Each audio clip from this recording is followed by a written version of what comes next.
మన ఆలోచన ఎలా ఉంటుందంటే మనమే బాగుపడాలి, ఎంతసేపు ఇంకోటి బాగుపడద్దాం. మా ఇంట్లో వెంకటేశ్వరం బొమ్మటి సింహద్వారం కేసి చూస్తోంది.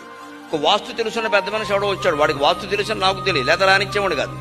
మామూలుగా ఏదో పని మీద వచ్చి కూర్చోమన్నా. కాసేపు ఉన్న తర్వాత ఈ వెంకటేశ్వరం బొమ్మ ఇటు చూస్తోంది, సింహద్వారం చూస్తే నీకే అన్నాను. అది విగ్రహం అండి, విగ్రహం ఎటు చూడదా, అది చూస్తోంది, ఎవరో ఇచ్చారు అక్కడ పెట్టాం. అలా చూస్తే లక్ష్మీదేవి అలా బయటికి వెళ్ళిపోతున్నారు. అబ్బా, అంత మాత్రం చెప్పదు లక్ష్మీదేవి వెళ్ళిపోతే మనం ఎందుకంటే ఇక్కడ విగ్రహం బయట పెడితే ఆ చూపు చూస్తే వెళ్ళిపోతుందిట.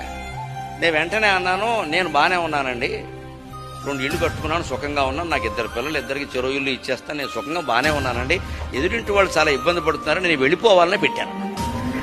ఈ మాట మనలో చాలా మందికి నచ్చ. అదేమిటండి లక్ష్మీదేవి వెళ్ళిపోవాలమ్మా, మనకు అవసరం లేదు, వెళ్ళిపోమని చెబుతున్నాం. ఏమిటట, మనకు అవసరం లేదు.